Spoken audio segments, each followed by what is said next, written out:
इस न्यूज के प्रायोजक हैं जय दृष्टि आई हॉस्पिटल, मोतियाबिंद फेको ऑपरेशन एवं अत्याधुनिक रेटिना स्कैन ओसीडी के लिए NABH प्रमाणित, RGSH योजना एवं मेडिक्लेम इंश्योरेंस के तहत कैशलेस इलाज की सुविधा।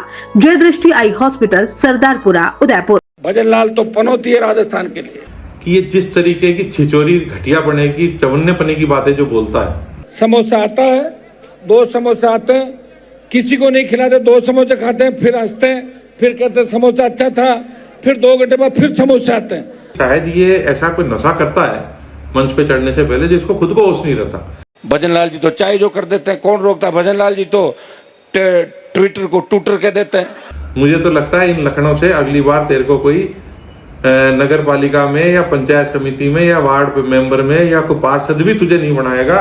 वैसे देश के अंदर अगर जिंदा मोदी को किसी ने श्रद्धांजलि देने की ताकत है, वो राजस्थान के मुख्यमंत्री भजन लाल ही दे। प्रदेश की राजनीति में हमेशा अपने बिगड़े बोल से चर्चा में रहने वाले RLP सुप्रीमो और नागौर से सांसद हनुमान बेनीवाल ने 12 जिले की अंता उपचुनाव में जनसभा को संबोधित करते हुए प्रदेश के मुखिया भजनलाल शर्मा पर तीखा हमला किया। बेनीवाल यहां निर्दलीय प्रत्याशी नरेश मीणा के समर्थन में जनसभा को संबोधित करते हुए बोल रहे थे। बेनीवाल ने शर्मा पर टिप्पणी करते हुए कहा कि जिंदा मोदी को श्रद्धांजलि देने की ताकत भजनलाल में है। मन से कहते हैं कि बुराई के साथ खड़ा रहना है, अहंकारियों के साथ खड़ा रहना है। इसी के साथ बेनीवाल के कई और वीडियो अभी वायरल हो रहे हैं, जिनमें वे मुख्यमंत्री भजनलाल शर्मा के खिलाफ टिप्पणियां करते दिखाई दे रहे हैं।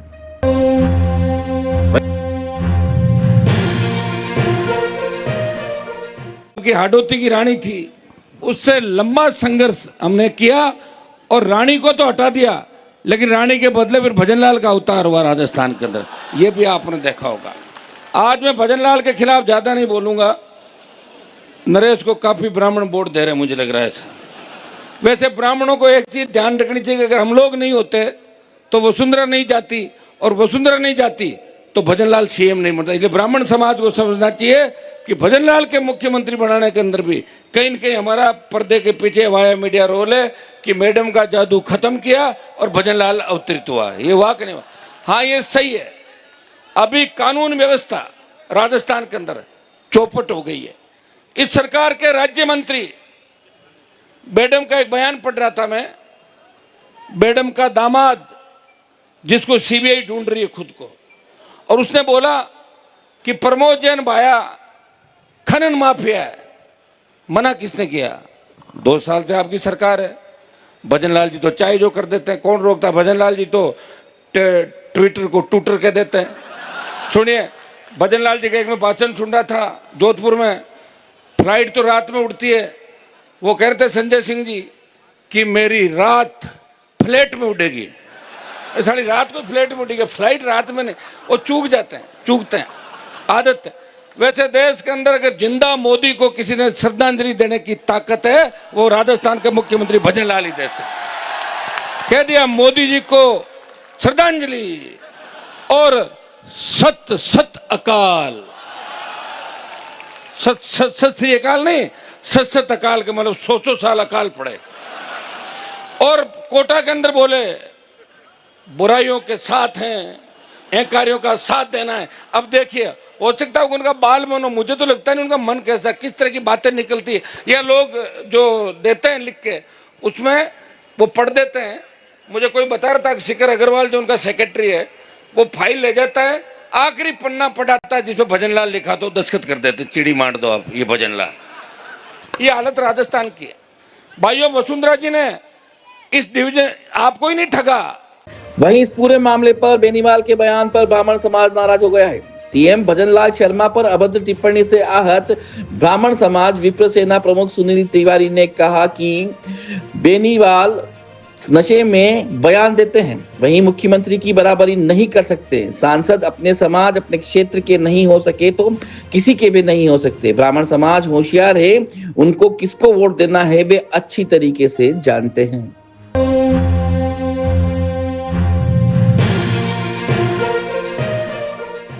जय परशुराम। एक विषय जिसमें अंता के चुनाव में कल को एक प्रत्याशी की रैली में, नरेश मीणा की रैली में एक हनुमान बेनीवाल जो जनप्रतिनिधि है, उन्होंने एक भाषण दिया और भाषण में उन्होंने बड़े गर्व के साथ कहा कि मैं आज भजनलाल जी के लिए कुछ बोलूंगा नहीं, क्योंकि वो ब्राह्मण है और ब्राह्मण हमें वोट दे रहा है। और उसके बाद उन्होंने ये कहने के बाद भी जो जो वो कह सकते थे भजनलाल जी के लिए, वो सारी बात कह दी। मैं ना तो बीजेपी का, ना कांग्रेस का, ना किसी पार्टी से मेरे को लेना देना, और ना अंता के चुनाव से मुझे कोई लेना देना। मैं हनुमान बेनीवाल को एक बात आज मेरे इस वीडियो के माध्यम से कहना चाहता हूं कि ये जिस तरीके की छिचोरी, घटियापने की, चवन्नेपने की बातें जो बोलता है, ये जनता ने जिता के तुझे जनप्रतिनिधि बनाया है, उसकी लाज तो तेरे को है नहीं। और क्या तू भजनलाल जी की बराबरी करेगा? क्या तू किसी और की बराबरी करेगा? तू तेरी जाति का नहीं, जाति के नेताओं के बारे में, अपने जाट समाज के नेताओं के बारे में अनाप शनाप बोलता रहता है।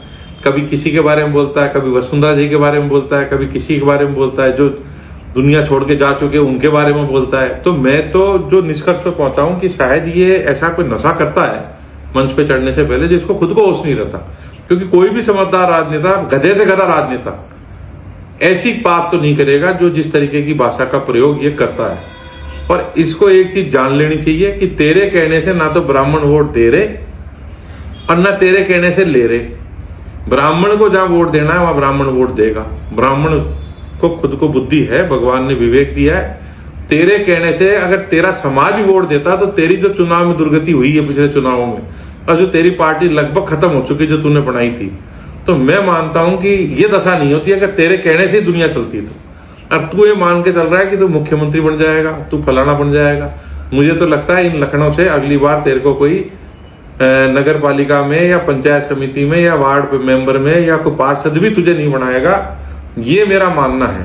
तो भाइयों, ऐसे लोगों का सामाजिक तौर पे जाट समाज से भी मैं निवेदन करूंगा, इसका बहिष्कार होना चाहिए कि जो किसी के बारे में भी कुछ भी बोल देता है, ये बिल्कुल बिल्कुल सरत गलत है। मैं इसकी घोर निंदा करता हूं। जय परशुराम।